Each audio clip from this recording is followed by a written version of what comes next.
Há uma regra em direito processual que aquele que alega tem a obrigação de comprovar. Agora eu vou dar um passinho para trás, esquece o direito do consumidor, vamos pensar em direito civil normal, em que não haja desigualdade ou não há um código que defende um dos lados. Ok? No direito do consumidor eu estou dizendo que eu tenho código de defesa do consumidor.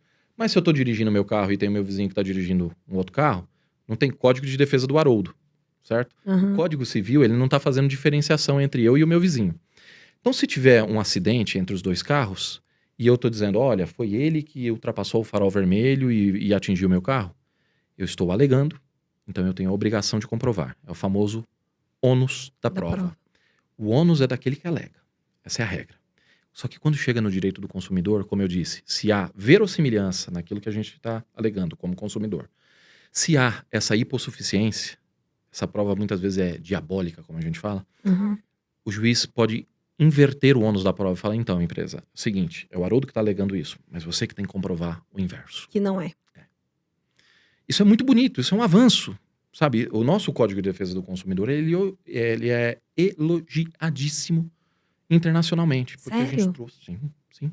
É motivo de Legal. orgulho internacional. Tudo bem que hoje já está quase que um ancião. É pecado falar isso, né?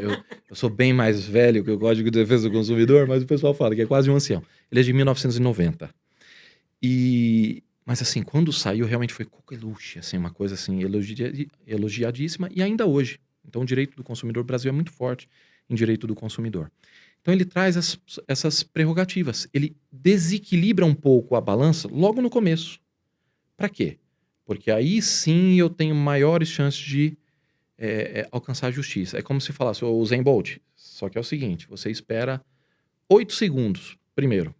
Deixa ele correr e aí depois você larga. E aí tem um pouquinho mais de chance de ter um certo equilíbrio. Mesma coisa acontece, por exemplo, em direito do trabalho. A empresa contratante aqui e o funcionário. Imagina que a empresa fala, então, é o seguinte, abre mão aqui, assina aqui o que você está concordando que eu não vou te pagar FGTS, tá? Fala, mas tá na lei, ué. Tanta coisa que tá na lei, meu querido. Então, reconhece aqui, você tá assinando. Não cabe depois, por exemplo, a empresa alegar, falar, não, mas eu tenho assinatura daqui, ele não quer FGTS. Eu falo, querido, você acha mesmo que eu vou acreditar que ele não quer? Fala, não, FGTS, não precisa. Então, na verdade, são umas situações que a gente fala que é vício de consentimento, né? O cara fala, não, se eu for perder o emprego, eu prefiro aceitar isso daqui do que simplesmente perder o meu emprego. Então, eu aceito. Ou aquela coisa que ficou já famosa em direito do trabalho. A pessoa que bate o cartão e volta a trabalhar. Exato. A empresa obriga a bater o cartão. Ele faz isso. Fala, mas foi ele que fez. Como que ele bateu o cartão? Cara, ele faz. Então, o juiz acaba aplicando, não muitas vezes a inversão do ônus da prova, como ocorre no Código de Defesa do Consumidor, mas aplica, por exemplo, o princípio da primazia da realidade. Então ele fala, tem um cartão de ponto aqui, mas espera aí, testemunha, vem cá. Ele costumava bater e voltar ao trabalho? Sim, ele batia o cartão e voltava ao trabalho. Tá bom, entendi. Então ele vê muito mais a realidade do que o documento, porque o documento no âmbito da empresa, da relação empregatícia ali, ele pode ser forjado, entende? Mas aí no âmbito do consumidor, o que seria essa prova, assim, essa inversão? Essa inversão do ônus da prova é o seguinte, é mando de jogo, eu costumo exemplificar dessa forma. Imagina que tem um campeonato, final de campeonato, em que se terminar 0-0 ou 1-1, tem um campeão de qualquer forma. E não vai ser na disputa dos pênaltis, não vai ter aquela prorrogação com golden goal. O resultado de empate, ele é suficiente para poder definir quem é o campeão que sai dali com o troféu. Em direito processual, em processo, tá? Então vamos dizer que tem uma disputa, né, numa vara civil, por exemplo. Não tem como a gente disputar no cara coroa, no pênalti, quando tá empatado. Né? Um vai perder, não tem jeito, não tem empate.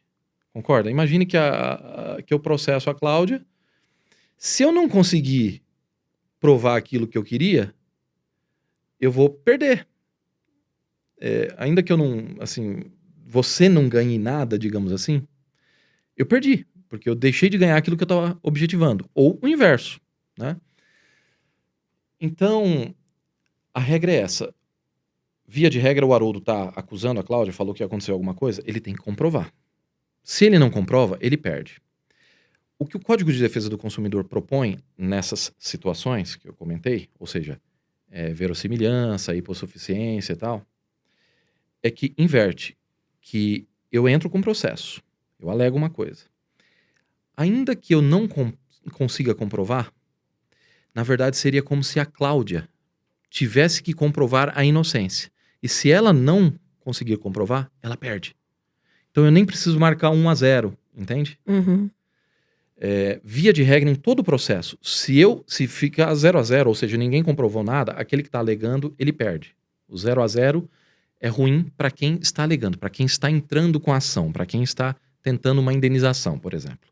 Mas em direito do consumidor existe a possibilidade da inversão. O 0-0, ou seja, ninguém comprovou nada, a empresa perde. Parece injusto. É mesmo? Parece injusto no primeiro momento, né? Mas olha que bonito. Sabendo disso, as empresas começam a se educar um pouco melhor para, inclusive, ter dispositivos de como comprovar isso muito melhor. Por isso que você vê, por exemplo, a embalagem dizendo, olha, é aquilo que o pessoal vira até meme, né? Por causa de pessoas como você, que em embalagem de ovo vem escrito, né, contém ovo, né? Quebra. Igual nos Estados Unidos, quando é produto quente, né? Eles têm que escrever, é quente. Você viu saindo da máquina que é quente. Sim. Porque as pessoas colocavam entre as pernas para poder dirigir, aquilo abria, queimava, e eles entravam na justiça.